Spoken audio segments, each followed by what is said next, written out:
Terima kasih kepada komunitas Osaka, ya, obrolan santai keluarga Tuhan, ya. Hari ini kita akan belajar, istilahnya eksposisi itu membongkar, ya, kitab Kejadian pasal 15. Sungguh secara khusus kepada saudari kita Ibu Ayu dan tim Osaka, dari Kalimantan Timur, pedalaman hadir Ibu Eni Esther Sapa, memilihkan tema untuk kita belajar hari ini Kejadian 15. Saudara, hanya ada 2 pasal dalam Perjanjian Lama yang tiap kali saya baca pasal itu pasti saya menangis.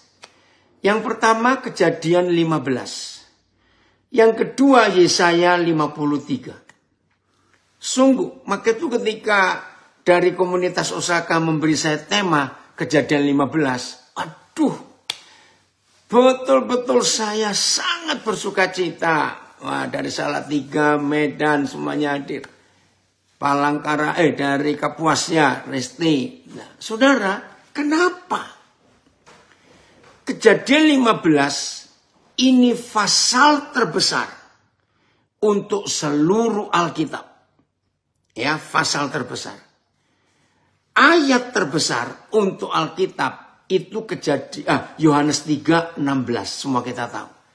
Karena kalau Alkitab kita tidak ada Yohanes 3:16, maka kitab suci kita tidak beda dengan kitab suci agama apa saja. Tapi pasal terbesar, salam juga Korea, pasal terbesar itu Kejadian 15, saudara.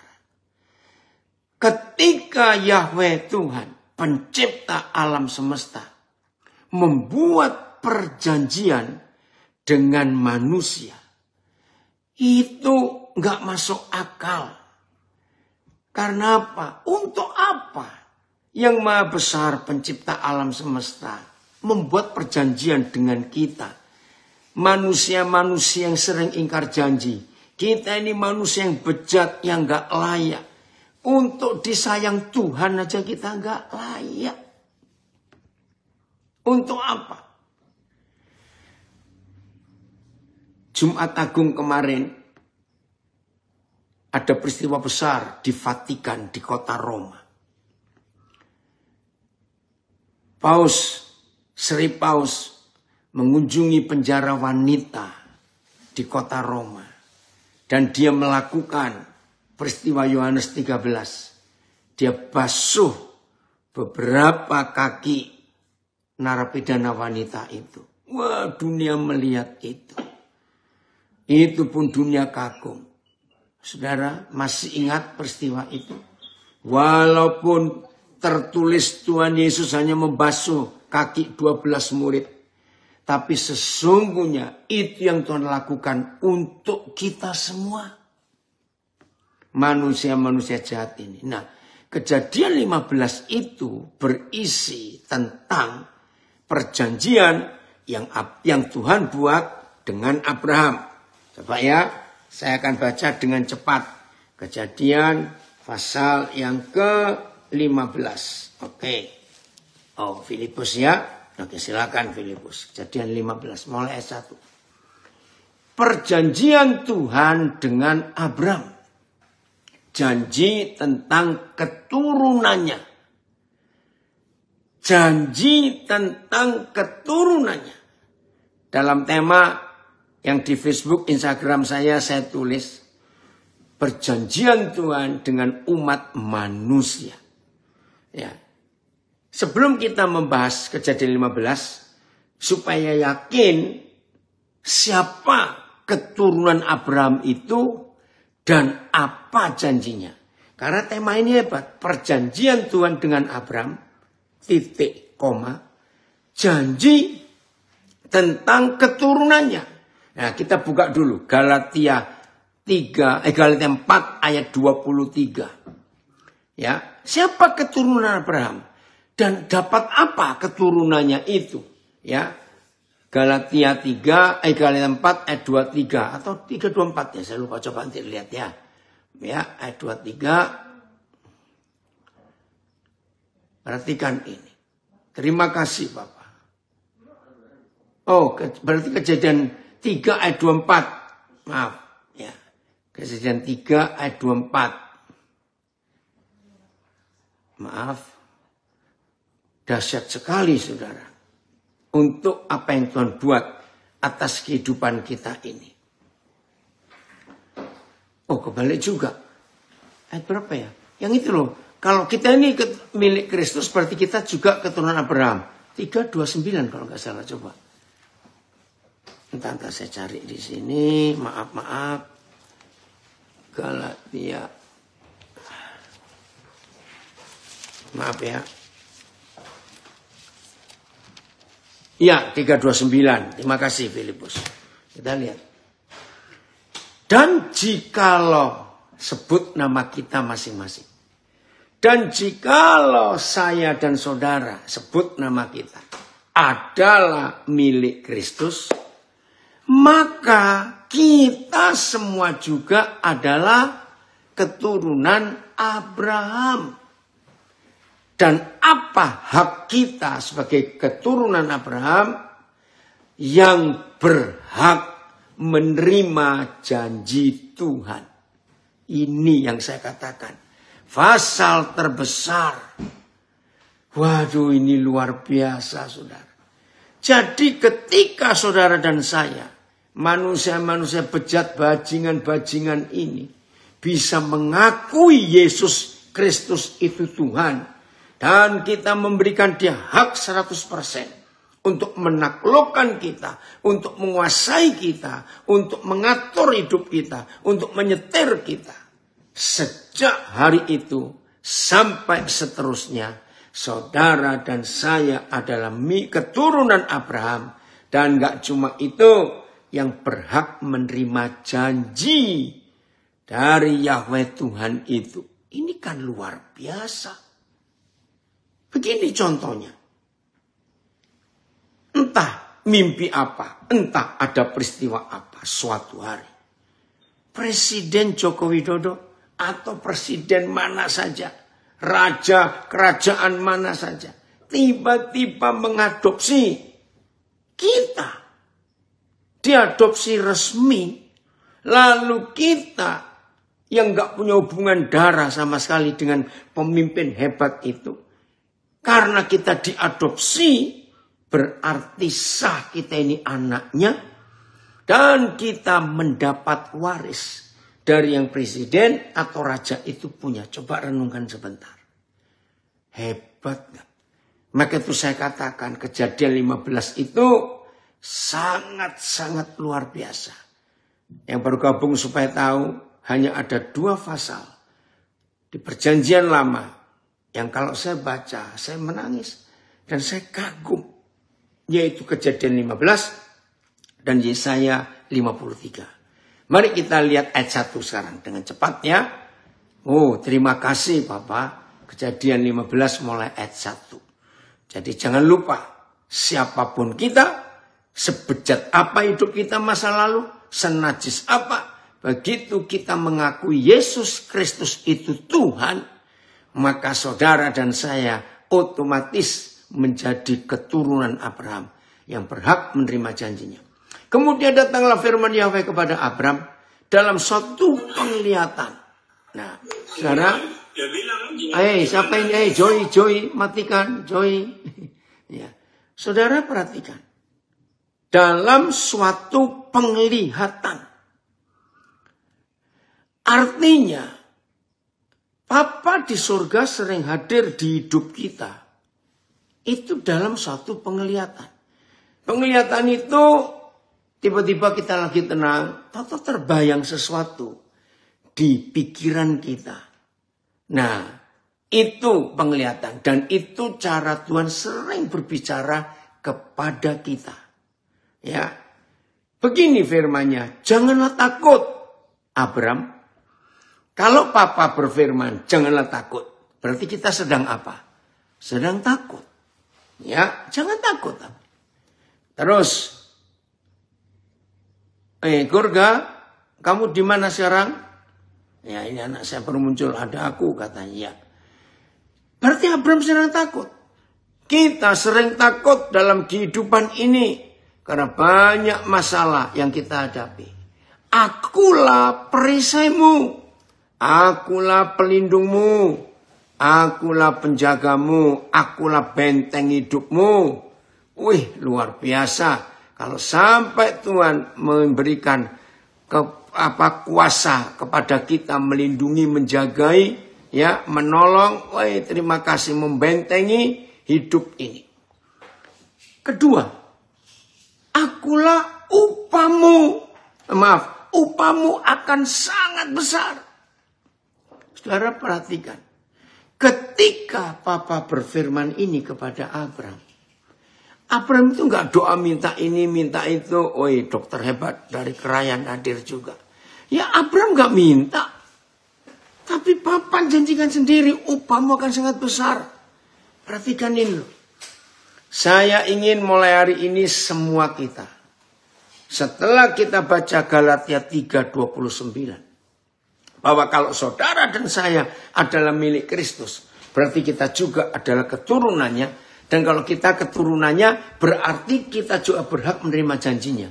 Nah ini salah satu janji terhebat. Abraham gak minta apa-apa. Dia lagi merenung akan hidupnya ini. Tapi Papa tahu. Saya mau katakan kepada saudara, jangan tersinggung. Wih, orang panin hadir. Saya mau katakan, jangan tersinggung. Betul, Adit? Aduh, ini saudara kita. Tiba-tiba ngalami satu musibah dalam tanda kutip ya. Tapi Tuhan tolong luar biasa. Ya. Nah, merinding ya Adit mendengar janji ini. Nah, saudara, maaf ya, yang suka cerewet kepada Tuhan, yang mintanya, doanya panjang-panjang, Tuhan tolong Tuhan ini, hari ini ubah. Tempatkan hidup kita seperti Abraham. Sayuti, terima kasih lama gak ketemu. Tempatkan hidup kita dalam posisi Abraham. Yang gak pernah minta macam-macam. Tapi Papa menjanjikan. Gak minta loh. Tuhan gak, Abraham gak berdoa, Tuhan berkati Tuhan. Aku gak punya anak, oh Tuhan berkati. Ini aku perlu uang, enggak. Tapi Tuhan sendiri, kembali ke Kejadian 15. Bos. Tapi Yahweh sendiri yang berkata, akulah perisaimu. Dan upahmu akan sangat besar. Maaf, saya harus tegas ini berkata.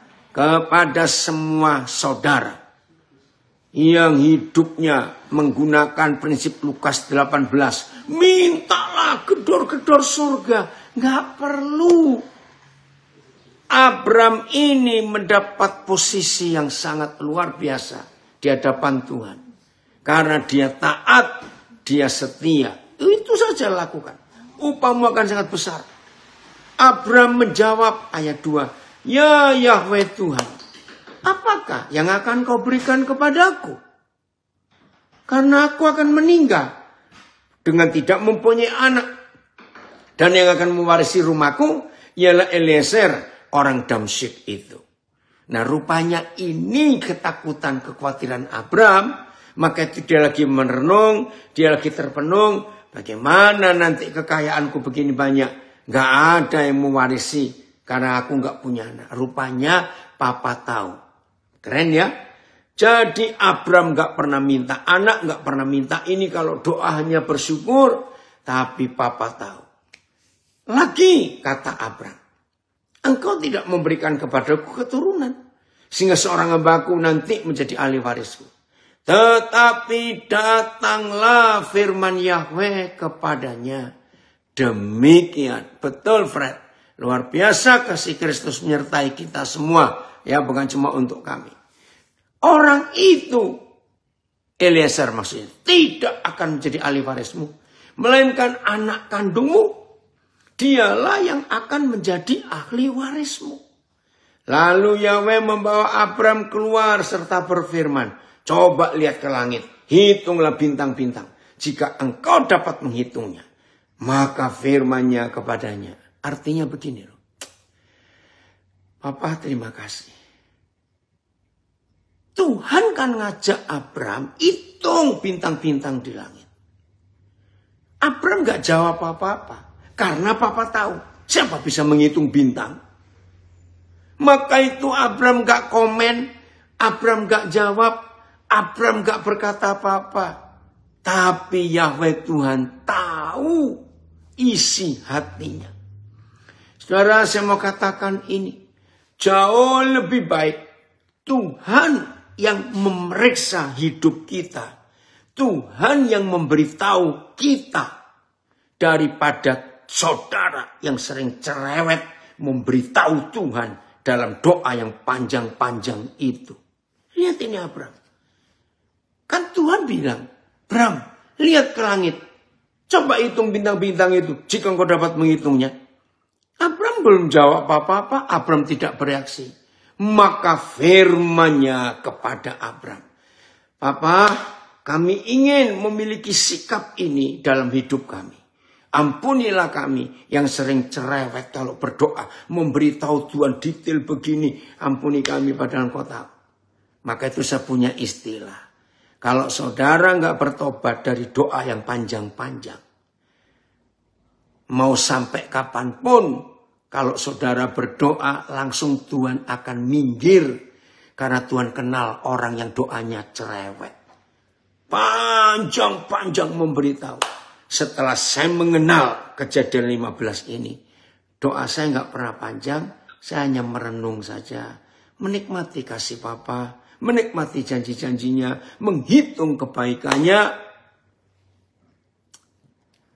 Ini ada yang komen. Sejak saya mendengar pengajaran Papi, doa paling lama 1 menit. Puji Tuhan. Nggak perlu juga. Kenapa? Dia tahu.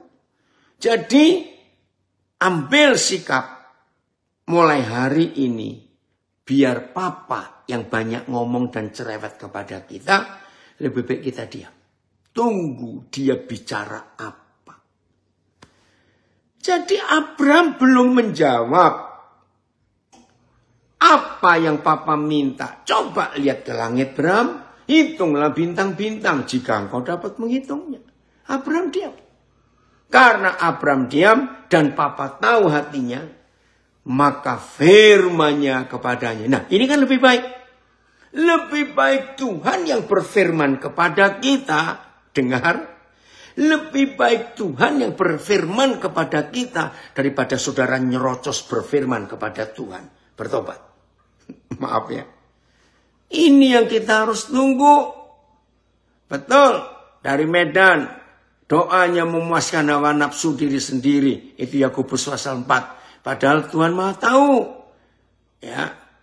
Jadi mulai hari ini saudara. Ayo. Kita lebih banyak diam menanti Papa. Supaya Papa rajin berfirman kepada kita.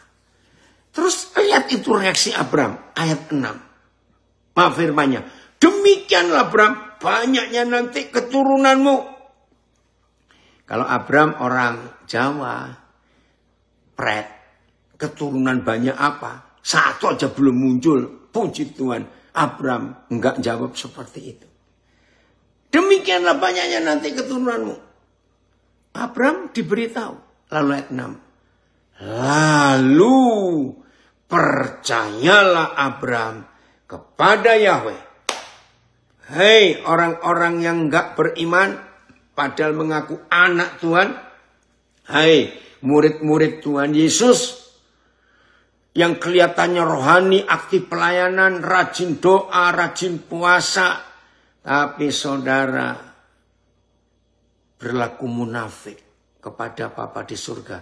Dengan tidak selalu mempercayai dia. Lihat reaksi Abram. Lalu percayalah Abram kepada Yahweh. Enggak ada satu kata pun yang Abraham respon dengan pembicaraan Tuhannya itu. Tapi Abraham percaya. Nah, di sini kita belajar Papa di surga sangat melihat hati. Sangat melihat hati. Lalu percayalah Abram kepada Yahweh. Dan dampaknya. Ayo semua kita mulai hari ini. Maka Yahweh memperhitungkan hal itu kepadanya sebagai kebenaran. Belum jawab, belum bereaksi. Abraham cuma diam. Tapi respon hatinya, dia percaya. Dan karena percaya itu, Tuhan memperhitungkan kepercayaan Abraham itu sebagai suatu kebenaran. Maaf, saya charger dulu. Nah, ayo kita lihat Roma pasal 4. Di Kejadian 15 ayat 6. Itu dijabarkan oleh Paulus lewat Roma pasal 4. Wih, keren sekali saudara Roma pasal 4 itu. Ya, kita lihat mulai ayat yang bentar ya. Roma pasal 4 mulai ayat yang terima kasih Bapak. Ayat 16. Bentar. Ya, Roma 4 mulai ayat 16. Ini loh yang diperhitungkan Abraham sebagai kebenaran itu. Ya, yang diperhitungkan Tuhan sebagai kebenaran bagi Abraham. Enggak main-main. Oi Hanan, kamu hadir, Papa senang sekali. Oi arranger, pemusik hebat dari Bandung muncul juga. Hei Sam, jadi gimana pernikahanmu tanggal 15? Sayang ya, Papa nggak bisa, nggak boleh untuk ikut khotbah di situ. Oke ya, kita lihat ini sekarang mulai ayat 16. Karena itulah kebenaran berdasarkan iman supaya merupakan kasih karunia sehingga janji itu berlaku. Ini keren. Sehingga janji Yahweh Tuhan kepada Abraham itu berlaku bagi siapa? Semua keturunan Abraham. Kapan kita disebut keturunan Abraham? Sepakat ya Mike? Ya. Ketika saudara dan saya mempercayai Tuhan tanpa ragu-ragu. Belum ada Rian, Bapak ke Jakarta, nanti ya dikasih tahu. Bukan hanya bagi mereka yang hidup dalam hukum Taurat. Tetapi juga bagi saudara dan saya yang hidup dari iman Abraham. Sebab Abraham itu adalah papa kita semua. Catat ayat 16 Roma 4 ini sudah saya ulangi lagi. Karena itulah kebenaran berdasarkan iman supaya merupakan kasih karunia, bukan karena perbuatan kita. Sehingga janji itu berlaku bagi semua keturunan Abraham, bukan hanya bagi mereka orang Israel jasmani yang hidup dari hukum Taurat, bukan. Tetapi juga bagi saudara dan saya yang hidup dari imannya Abraham. Sebab Abraham adalah papa kita semua. Ayat 17, seperti ada tertulis. Engkau telah kutetapkan menjadi papa banyak bangsa. Di hadapan Tuhan yang kepadanya ia percaya. Lalu Tuhan yang menghidupkan orang mati dan menjadikan dengan firman-Nya apa yang tidak ada menjadi ada. Waduh, itu luar biasa. Ayat 18. Sebab, mulai dari sini. Mulai dari ayat 18.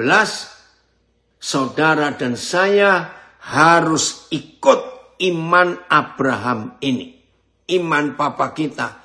Iman nenek moyang kita. Apa itu? Sebab sekalipun tidak ada dasar untuk berharap. Tidak ada. Namun Abraham berharap juga dan percaya bahwa ia akan menjadi bapa banyak bangsa. Menurut yang telah difirmankan. Demikianlah banyaknya nanti keturunanmu. Saudara bayangkan. Maka itu saya katakan tadi. Kejadian 15. Itu diuraikan, dijabarkan, diperjelas oleh Paulus lewat Roma pasal 4. Ya, Kenapa ada kalimat ini? Saya ulangi kalimat pertama ayat 18. Sebab sekalipun tidak ada dasar untuk berharap, namun Abraham berharap juga dan percaya. Kenapa? Ayat 19 menjelaskan. Imannya tidak menjadi lemah. Walaupun ia mengetahui bahwa tubuhnya sudah sangat lemah. Karena usianya telah kira-kira 100 tahun. Itu dia. Maaf, kalau saya pakai bahasa modern, maaf. Sudah impoten. Lah, bisa sampai 100 tahun. Setelah itu, dia sadar istrinya itu. Dan bahwa rahim Sarah telah tertutup. Maaf, kalau saya pakai bahasa modern. Sarah sudah menopause. Kalau saya pakai bahasa bisnis, Sarah sudah expired, sudah kadaluarsa. Maaf, saya pakai kata ini. Saudara lihat, dalam kondisi dia sudah impoten, Sarah sudah nggak punya apa-apa. Kalau saya pakai istilah lebih keren, Sarah itu sudah kering. 90 tahun umurnya. Maka itu kalimat pertama ayat 18 itu dahsyat. Sebab sekalipun tidak ada dasar untuk berharap. Ya mau berharap apa? Dia sudah impoten, Sarah sudah kering. Mau punya anak dari mana? Masa dari ingusnya Abraham? Maaf ini saya berkata. Namun Abraham berharap juga dan percaya. Nah, awas. Cukup banyak murid-murid Yesus menyalahgunakan iman. Saudara, saya mau tekankan ini. Ya. Goedenavond. Anak saya dari Belanda. Ya, Anita. Ya, dengarkan. Jangan mengimani Tuhan janji-janjinya dengan iman Abraham. Kalau saudara tidak mendengar firman dulu. Misalnya, ini contoh yang jelek dan banyak pengajaran salah. Tetangga saudara baru beli mobil. Ternyata mobil yang dia beli, itu mobil yang saudara ingin sudah lama juga.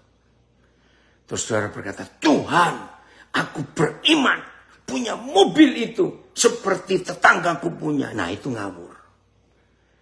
Terus saya mau pakai Roma 4. Ayat 16 tadi, sekalipun nggak ada dasar untuk berharap. Karena gajiku cuma segini, rumah aja masih ngontrak, garasi nggak punya, lalu beriman punya mobil.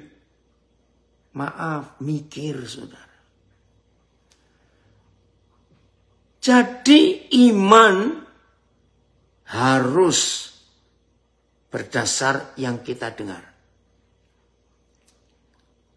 Coba buka Roma 10 ayat 17. Roma 10 ayat 17. Jadi jangan beriman ngawur.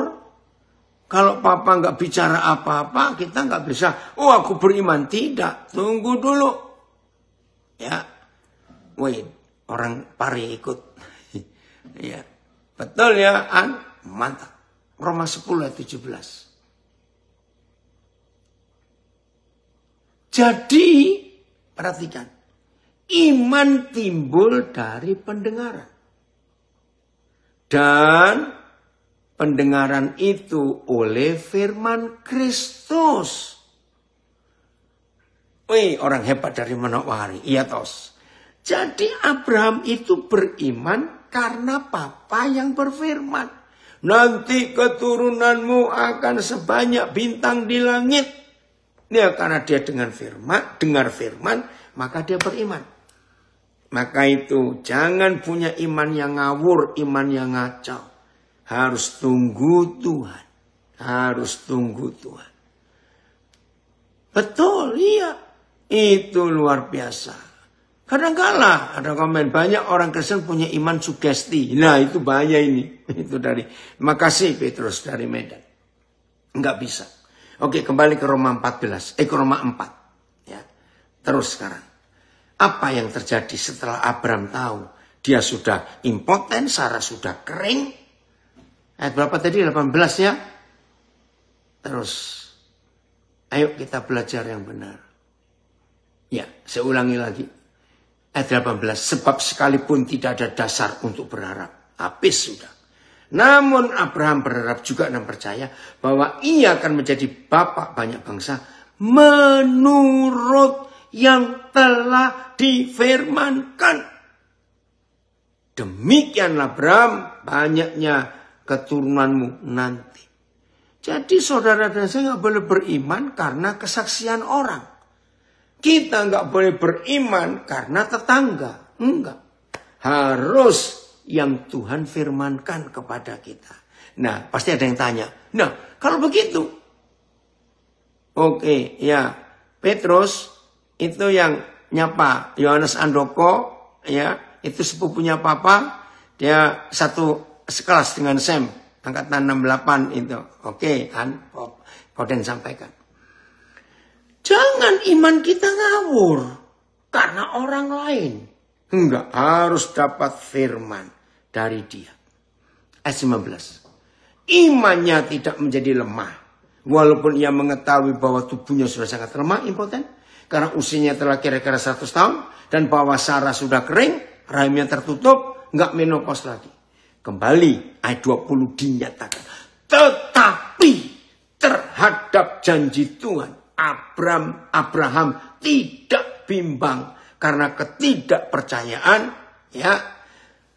Terus malah ia diperkuat dalam imannya dan ia memuliakan Tuhan. Luar biasa. Nah, jadi Papa di surga memperhitungkan Abraham itu dengan begitu hebat. Karena imannya itu enggak goyah. Sekalipun fakta dia sudah impoten, Sarah sudah kering. Ayat 21. Dengan penuh keyakinan bahwa Tuhan berkuasa untuk melaksanakan apa yang telah ia janjikan. Ya sudah. Ayat 22. Itu tadi yang ayat berapa? Ayat 6 atau ayat 4 di Kejadian 15. Ayat 22. Karena itu, hal bahwa Abraham penuh keyakinan. Karena Tuhan berkuasa untuk melaksanakan apa yang telah ia janjikan. Hal itu diperhitungkan oleh Tuhan kepada Abraham sebagai kebenaran. Itu tadi Kejadian 15. Kata-kata ini ayat 23 Roma 4, yaitu hal ini diperhitungkan kepadanya. Tidak ditulis untuk Abraham saja. Ini yang luar biasa saudara. Tetapi ditulis juga untuk siapa? Untuk kita. Sebab kita pun Tuhan sebab kepada kita pun. Oh, terima kasih Bapak, terima kasih. Roma 4 melatih, bukan Roma 10, ya Roma 4. Tetapi, ya ulang-ulang, ayat 23-24 ini. Oh, terima kasih Bapak, terima kasih. Sekarang saudara mengerti kenapa saya katakan 2 pasal saja di Perjanjian Lama yang sangat-sangat hebat, yaitu Kejadian 15 dan Yesaya 53. Ini luar biasa. Kata-kata ini, yaitu, ini Papa yang ngomong. Hal ini diperhitungkan kepada Abraham oleh Papa. Nah, kata-kata ini tidak ditulis untuk Abraham saja. Tidak. Tetapi ditulis juga untuk kita. Sebab kepada kita pun Tuhan memperhitungkannya. Karena saudara dan saya percaya kepada Dia yang telah membangkitkan Yesus. 2 hari lalu kita memperingati ini. Yang telah membangkitkan Yesus Tuhan kita dari antara orang mati. Ya sudah. Ya sudah. Wih, hebat sekali. Ya, ada yang tanya. Bagaimana kalau menghilangkan pikiran-pikiran yang mesti pakai iman sama yang bukan iman. Hanya cuma pakai naluri saja. Dan bedanya Apa naluri sama iman? Beda. Naluri itu karena baca buku, nonton TV, nonton film, ketemu orang, teman, tetangga, cerita tentang ini, tentang itu. Nah, itu naluri. Wajar. Tapi iman hanya datang karena firman. Tolong catat. Nah, tadi saya mau ngomong. Pasti banyak di antara kita. Terus gimana dong caranya kita bisa dengar firman Tuhan? Itu tadi. Kalau berjumpa Tuhan, jangan cerewet. Jangan Tuhan diomongin itu. Jangan Tuhan diberitahu ini, diberitahu itu. Jangan Tuhan dimintain ini, dimintain itu. Jangan. Lebih baik waktu kita berjumpa Tuhan dalam doa, dalam apa saja. Lebih baik kita diam. Supaya Papa yang nyerocos kepada kita. Jangan kita yang nyerocos kepada dia, goblok. Maaf ya, saya paling marah itu.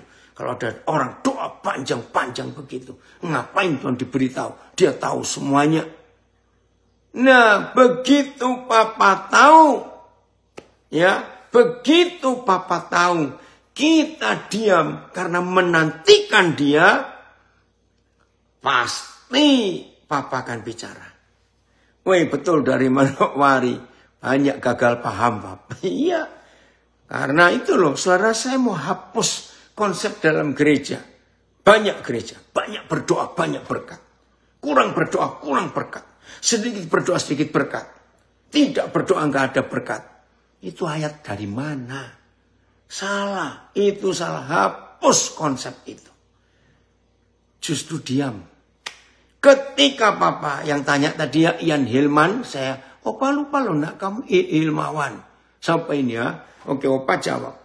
Ketika Papa tahu, ketika kita menghampiri dia, kita mencari dia, kita diam. Kita menunggu informasi apa, berita apa. Pasti Papa akan bicara. Jadi bedakan ya, naluri dengan iman itu beda. Saya ulangi lagi, naluri itu karena melihat sesuatu, dengar sesuatu, mikir sesuatu. Muncul naluri. Tapi iman harus dari Tuhan berfirman. Roma 10, 17 tadi. Ayo kembali lagi ke Kejadian 15. Kalau komunikasi dengan orang tua, harus banyak orang tua yang berbicara. Betul. Ilustrasi bagus. Terima kasih Petrus untuk kalimat itu. Ya. Jadi mulai hari ini ayo kita berubah. Jangan cerewet sendiri kalau kita sedang bertemu Tuhan. Ya. Betul, ini anak saya, sutradara ini. Beriman seharusnya untuk kesejahteraan orang banyak. Bukan untuk keuntungan diri sendiri semata. Betul. Jadi iman bukan untuk aku kaya, untuk tidak. Tidak. Makasih Gus untuk tambahanmu. Ya saya ulang ya. Beriman seharusnya untuk kesejahteraan orang banyak. Bukan keuntungan diri sendiri semata. Betul. Ini luar biasa. Oi, news anchor. Hebat sekali David, kamu ada. Oke ya. Yang Maha Tahu hanya ingin kita melihat dan percaya sepenuhnya kepada Dia. Betul. Benar. Luar biasa cara berpikir harus diubah. Oke. Lihat. Oke. Mulai ayat 1 lagi. Kejadian 15 ya. Yang masih cerewet-cerewet kalau berdoa itu lihat 15. Mulai ayat 1. Saya cepat saja. Oh, bentar. Ya. Kemudian datanglah firman Yahweh kepada Abram dalam suatu penglihatan. Janganlah takut. Abram, akulah perisaimu, upamu akan sangat besar. Abram gak ngomong. Dia gak berdoa, dia sedang merenung akan nasibnya, akan hidupnya. Bagaimana ini kekayaanku, siapa yang punya nanti? Ya. Terus, ayat 4. Tetapi datanglah firman Yahweh kepadanya. Ayat 4, ayo Filipus. Ya. Demikian, Abram, Eliezer ini tidak akan menjadi ahli warismu, melainkan anak kandungmu. Dialah yang akan menjadi ahli warismu. Abraham gak komen apa-apa, gak ngomong apa-apa. Lalu, Yahweh membawa Abraham keluar. Lihat. Ya, supaya cepat, yang baru gabung, nanti saudara baca lagi ayat 1 sampai ayat 5. Bagaimana Abraham tidak cerewet. Tuhan yang ngomong terus. Abraham cuma diam menantikan. Evan, apa kabar? Makasih nak kamu hadir. Jadi Abram gak cerewet.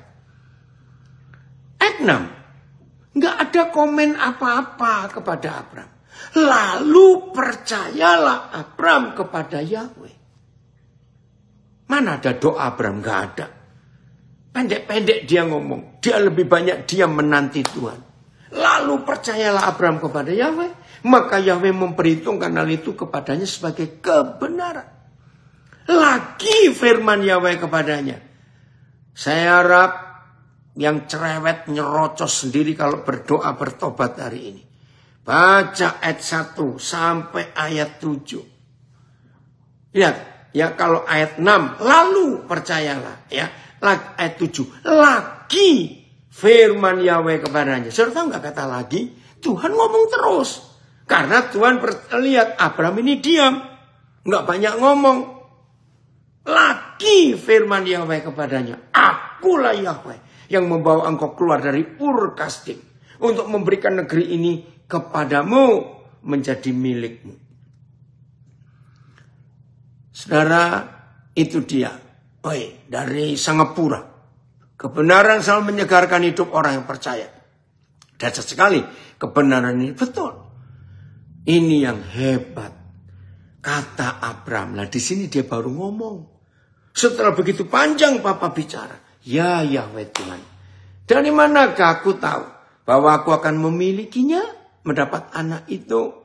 Wajar sebagai manusia. Abram tanya. Bagaimana? Nah itu tadi sudah dijelaskan di Roma pasal 4. Ya. Nggak bisa punya anak. Aku sudah impoten. Istriku sudah kering. Nah ini ada yang komen. Kalau kita banyak ngomong malah tidak bisa dengar sabda Tuhan. Betul. Karena kita ngomong sendiri. Senang sekali Papa kamu ada. Oke. Firman Yahweh kepadanya. Oh seru sekali ini.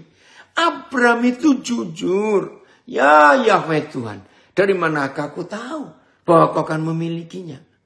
Papa jawab. Firman Yahweh kepadanya. Ambillah bagiku seekor lembu betina berumur 3 tahun. Seekor kambing betina berumur 3 tahun. Seekor domba jantan berumur 3 tahun. Seekor burung tekukur. Dan seekor anak burung merpati. Halo. Satu saja penghalang. Untuk saudara mendengar Tuhan berfirman. Kalau saudara pelit. Catat. Begitu Abram tanya, dari mana aku tahu bahwa aku akan punya anak? Tuhan gak beri cara, begini ya, begitu. Enggak. Malah Papa minta ambil seekor lembu betina, seekor kambing betina, seekor domba jantan, burung tekukur, dan merpati. Nah orang pelit gak akan pernah diajak Tuhan bicara, catat. Terus sudah pelit, egois lagi. Gak akan Tuhan bicara. Jadi penghalang utama Tuhan berbicara. Itu hanya pada orang pelit dan orang egois. Kenapa orang pelit, orang egois gak bisa diajak Tuhan ngomong? Ya karena Tuhan itu kalau ngomong. Ingat tadi anak saya Gus Sumenap ini. Bahwa iman kita itu untuk kesejahteraan orang lain. Bukan untuk keuntungan pribadi kita. Semata-mata. Catat itu saudara. Ya, jangan lupa. Iman kita dampaknya harus ke banyak orang. Bukan untuk ke diri sendiri. Itu saja. Ya, nah ini Abram. Kalau pelit, minta seekor lembu betina. Berapa juta itu harganya? Seekor kambing betina, seekor domba jantan. Berapa itu harganya? Lihat ayat 10.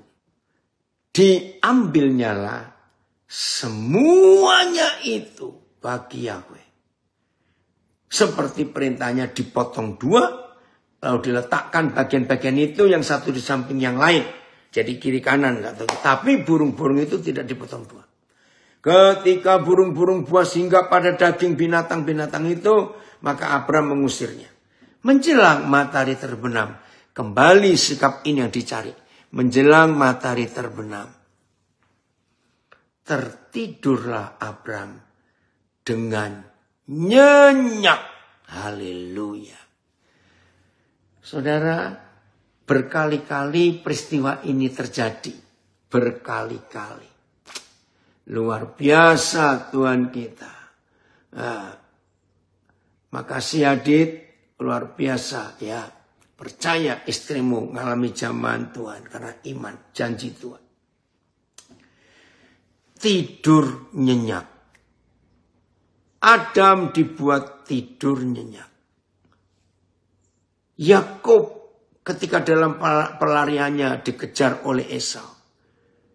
Sampai di suatu kota namanya Bethel. Dia tertidur. Dan langit terbuka. Saudara, ada banyak. Aduh. Ada yang tanya ini, saya baca dulu ya. Pertanyaan. Apa perbedaan orang pelit dengan orang yang memberi tapi dikit, alias yang penting ada dibanding berkat. Apa yang dibanding berkat? Terima dari Tuhan. Pokoknya orang yang murah hati, Tuhan minta apa saja pasti diberi. Jangan kita kelihatan murah hati supaya dapat pujian dari orang lain. Nah itu beda. Filipus masih di ayat itu. Jangan keluar dulu. Nah, saudara, tidur nyenyak.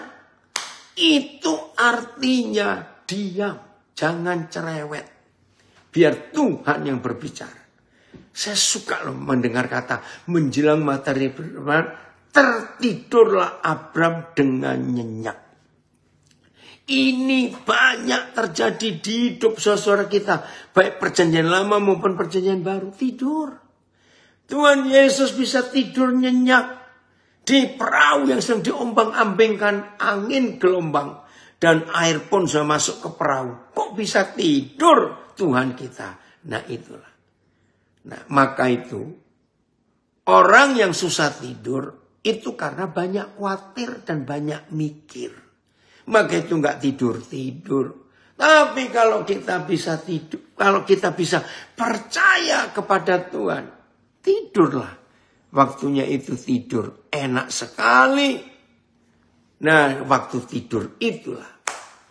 Ayat 13. Firman Yahweh kepada Abram. Waktu tidur nyenyak. Buang khawatir. Ya, untuk apa? Lihat semua bayi. Kalau lagi digendong mamanya atau digendong papanya. Istilah saya. Mau ada bom meletus di sampingnya. Dia bilang cuma goyang dikit, tidur lagi. Betul ya? Yang pernah punya anak tahu itu. Karena dia rasa aman. Dipelukan papanya, mamanya. Ketahuilah dengan sesungguhnya bahwa keturunanmu akan menjadi orang asing dalam satu negeri. Yang bukan kepunyaannya mereka. Dan bahwa mereka akan diperbudak dan dianiaya 400 tahun lamanya. Tetapi bangsa yang akan memperbudak mereka akan kuhukum. Dan setelah itu mereka akan keluar dengan membawa harta benda yang banyak. Wih saudara, itu terjadi di Mesir. Zaman Musa. Oke, ada yang komen. Orang pelit pengajarannya aneh-aneh. Karena tidak pernah mendengar suara Tuhan yang akurat. Setuju? Ini Pak Gembala dari Medan. Saya ulangi ya, keren ini ya. Orang pelit, pendeta pelit, hamba Tuhan pelit. Itu maksudnya. Pengajarannya, khotbahnya pasti aneh-aneh. Karena tidak mendengar suara Tuhan yang akurat. Setuju? Dari Lembang. Benar. Seperti khotbah Bapak tentang Matius 7 ayat 7. Itu kan menjawab permintaan mereka. Kalau minta untuk orang lain. Betul. Itu Lukas 11. Ya jadi itu Papa kita. Oh betul. Paulus tidur nyenyak juga dalam penjara. Betul. Oke. Jadi zaman Musa. Janji ini, firman ini baru tergenapi. Ya. Tetapi engkau, ayat 15, Kejadian 15, akan pergi kepada nenek moyangmu dengan sejahtera. Engkau akan dikuburkan pada waktu yang telah putih rambut. Tetapi keturunan yang keempat akan kembali ke sini. Sebab sebelum itu kedurjanaan orang Amori, itu suku-suku asli Kanaan, belum genap. Ketika matahari telah terbenam dan hari menjadi gelap, maka kelihatanlah perapian yang berasap beserta suluh yang berapi lewat di antara potongan-potongan daging itu. Siapa dia? Yesus Kristus, terang dunia. Pada hari itulah. Saudara, ini yang terdahsyat. Ya, saya ulangi lagi tadi dari awal. Kejadian 15 ini dahsyat, saudara. Kalau tidak ada pasal 15 kitab Kejadian, maka kita nggak punya arti menjadi anak-anak Bapa. Pada hari itulah Yahweh mengadakan perjanjian covenant dengan Abraham. Jangan lupa, nggak cuma untuk Abraham, tapi untuk kita juga yang percaya Tuhan Yesus. Serta berfirman, kepada keturunanmu lah kuberikan negeri ini, mulai dari sungai Mesir sampai ke sungai besar itu, sungai Efrat. Yakni tanah orang. Baca lanjut terus. 22-nya Filipus, saya nggak baca nama-nama suku ini. Oh ya, habis ya, udah. Nah, ini yang Tuhan kerjakan. Janjinya itu luar biasa. Hebat ya, dan itu berlaku sampai hari ini. Dan berlaku sampai seterusnya. Sampai digenapi semua firman itu. Kita lihat sekarang ke Ibrani pasal 6. Ya, Ibrani pasal yang ke-6. Kita lihat. Terima kasih Bapak untuk janji yang luar biasa ini. Kejadian 6 mulai ayat 13. Kejadian 6 mulai ayat 13.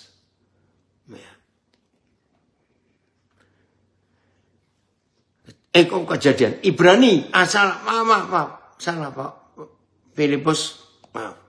Ibrani 6 mulai ayat 13. Wih, ini pasal ini sangat mengagumkan, saudara. Wih, artis hebat gabung, puji Tuhan.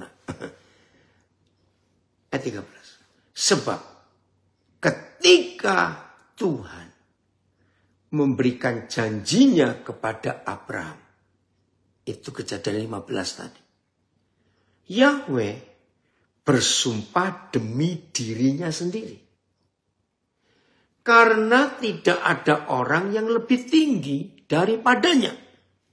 Nah, untuk mengerti Ibrani 6 ayat 13, ya, yang belum pernah berurusan dengan hukum, saya akan jelaskan. Apa artinya? Bahwa kalau dua orang, pihak pertama dan pihak kedua, mengikat sebuah perjanjian, kontrak, ya, kontrak bisnis, kontrak rumah, jual beli ini, kontrak kontrak kerja, ya, semuanya. Tidak boleh dua orang manusia biasa ini mengikat perjanjian tanpa ada otoritas yang lebih tinggi daripada dua orang itu. Ya nggak lucu. Kalau sampai orang pihak pertama dan pihak kedua membuat perjanjian, membuat kesepakatan, tapi cuma untuk mereka saja. Nggak kuat perjanjiannya. Nah, biasanya yang paling sederhana, yang lebih tinggi dari dua orang itu adalah meterai. Ya, tahu meterai ya? Nah, meterai itu ditandatangani oleh pihak pertama dan pihak kedua setelah isi perjanjian diketahui jelas sah. Tapi meterai saja tidak cukup. Secara hukum, maka pihak pertama dan pihak kedua mencari orang yang lebih tinggi. Itu namanya notaris. Ngerti ya? Notaris. Begitu dua orang ini mengikat perjanjian di depan notaris, hukum negara yang menaungi, maka dua orang ini aman. Ya, tidak perlu takut dan khawatir lagi, sebab surat yang ditandatangani mereka di hadapan notaris dan disahkan itu punya kekuatan hukum yang sah dan tidak bisa diganggu gugat kecuali kedua orang ini balik ke notaris merubah perjanjiannya. Oi, Pak Pendeta Jeremia Wurar, puji Tuhan muncul. Ngerti ya? Ayat 13 lagi.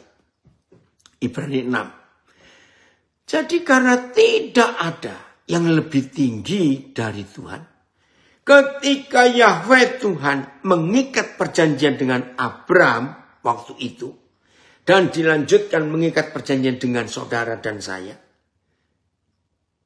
jadi nggak bisa, ya.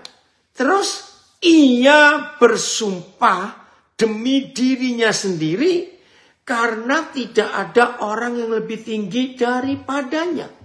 Wih, ini saudara, pertama saya baca ayat ini saya tuh menangis. Untuk apa, Papa? Saya berkata. Mengikat perjanjian dengan orang-orang manusia model kami ini. Papa buat perjanjian itu. Dia bersumpah demi dirinya sendiri. Apa isi janjinya? Ayat 14. Sesungguhnya aku akan memberkati engkau berlimpah-limpah dan akan membuat engkau sangat banyak.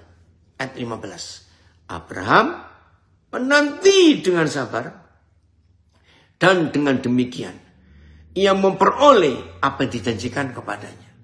Saudara catat, kata kuncinya menanti dengan sabar. Ini kata kunci.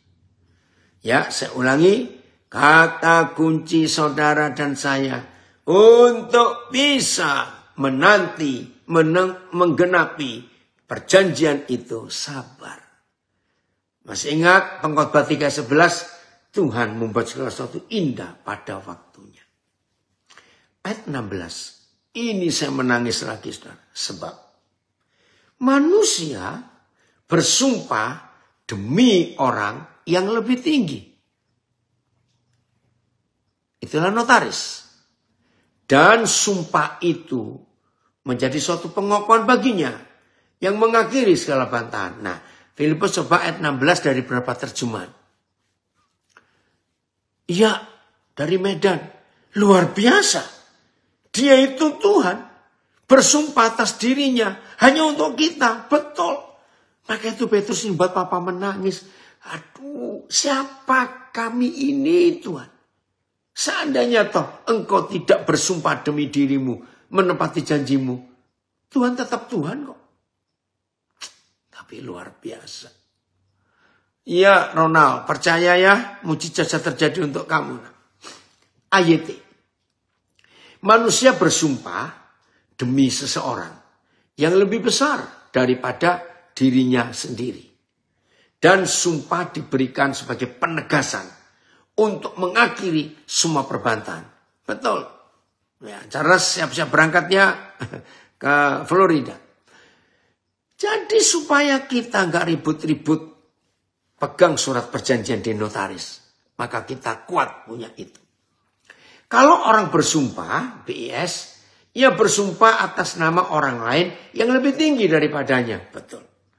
Maka sumpah itu mengakhiri segala bantahan. Oh, dari Eva ya, tidak apa-apa Filipus ini ada yang uji. Apabila seseorang bersumpah, ia mengambil seseorang yang lebih tinggi sebagai saksi. Ya, enggak, ya, biarin dulu Filipus. Yang dapat memaksanya. Woi, Eva ya, saya baca ya, keren. Apabila seseorang bersumpah, ia mengambil seseorang yang lebih tinggi sebagai saksi. Yang dapat memaksanya. Menepati janji atau menghukumnya apabila janji itu tidak ditepati. Sumpah itu menghentikan segala perbantahan. Keren. BIS. Kalau orang bersumpah, ia bersumpah atas nama orang lain yang lebih tinggi daripadanya, maka sumpah itu mengakhiri segala perbantahan, perdebatan, keributan. Betul. TSI. Kita tahu bahwa ketika manusia bersumpah, mereka tentu menyebut nama seseorang yang lebih berkuasa. Itulah notaris. Dan biasanya menyebut nama Tuhan. Bila di pengadilan, seseorang, ya,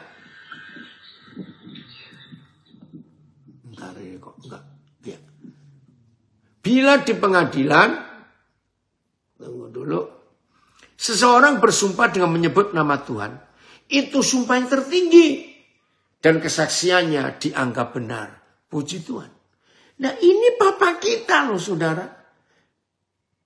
Yang maha besar, pencipta alam semesta. Untuk kita, model-model seperti ini. Dia bisa bersumpah demi dirinya.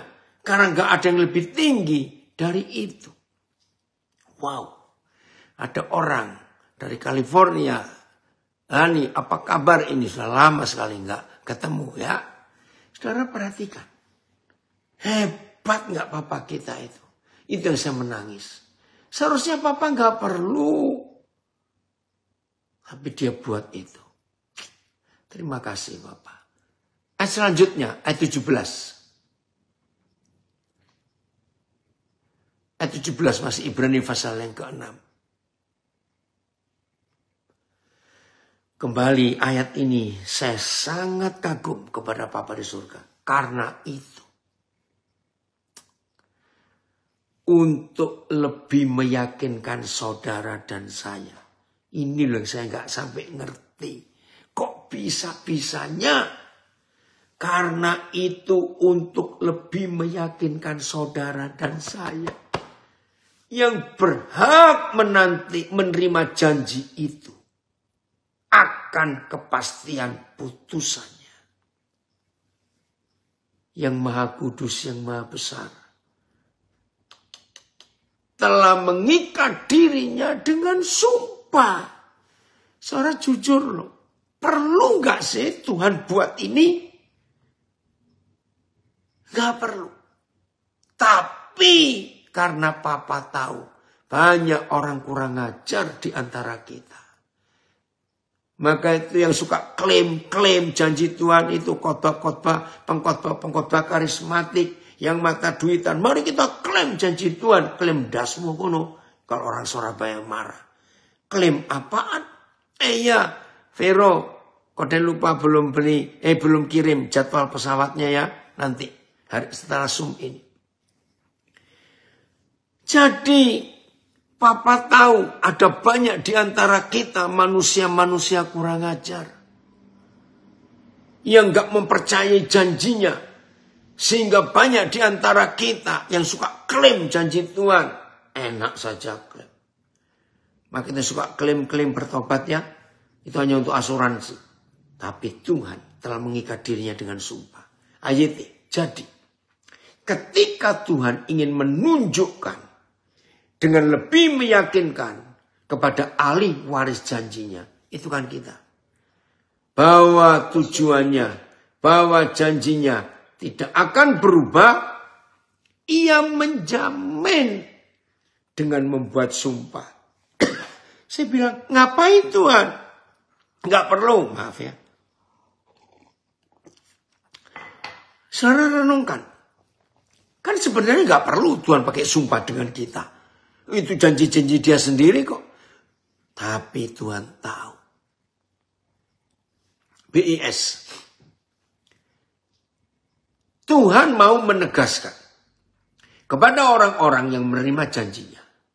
Oh haleluya. Bahwa ia tidak akan merubah rencananya. Oh Bapa engkau luar biasa. Itulah sebabnya. Yang maha besar, yang maha kudus. Menambah sumpah pada janjinya itu. TSI. Demikian juga waktu Tuhan hendak menguatkan kebenaran janjinya. Dia menguatkan janji itu dengan sumpah. Karena dia ingin. Karena Papa ingin. Supaya kita, keturunan Abraham, secara rohani, meyakini bahwa apapun yang Tuhan janjikan, pasti ditepati. FYI, Tuhan juga mengikat dirinya dengan sumpah. Sehingga apabila ia menjanjikan pertolongan kepada seseorang, orang itu akan benar-benar yakin dan tidak usah takut bahwa Tuhan akan mengubah rencananya. FYI, VMD-nya Filipus coba turunkan. Sampai kayak gitu loh Tuhan itu saudara. Itu kan luar biasa. Tuhan mau membuktikan bahwa janjinya benar. Ia mau membuktikannya kepada orang yang akan mendapatkan yang dijanjikannya. Sehingga mereka dapat mengerti dengan jelas bahwa rencananya tidak pernah berubah. Tuhan mengatakan sesuatu akan terjadi. Dan dia membuktikan yang dikatakannya itu dengan bersumpah. Saya sampai, saya nggak tahu mau respect bagaimana lagi kepada Papa di surga. Saya ulangi lagi. Kan sebetulnya nggak perlu Papa sampai ngikat dirinya dengan sumpah kepada orang-orang double model kita ini. Betul, great assurance. Asuransi yang terhebat. Makasih Mesia. Papa ampuni kami. Orang-orang kurang ajar ini. Terima kasih Papa. Orang yang suka klaim-klaim janji Tuhan. Orang tersebut adalah orang Kristen debt collector. Oh ampuni kami Tuhan. Itu janjinya. AMD-nya coba. Filipus naikkan lagi AMD. Dengan cara yang sama, Tuhan ingin menegaskan dengan jelas kepada orang-orang yang akan menerima janjinya. Bahwa tujuannya tidak berubah. Karena itu, ia menegaskannya. Oh Tuhan, dengan membuat sumpah. Kan gak perlu seharusnya. KSKK. Maka Tuhan telah mengikatkan diri dengan sebuah sumpah. Untuk meyakinkan mereka yang menantikan janjinya. Ngapain Papa? Bahwa ia tidak mengubah pikirannya. Ampuni kami. Ayo yang suka meragukan, bertobat. Saudara berhak meragukan. Istilah dari insting atau naluri saudara. Kalau saudara dapat janji tapi bukan dari firman Tuhan.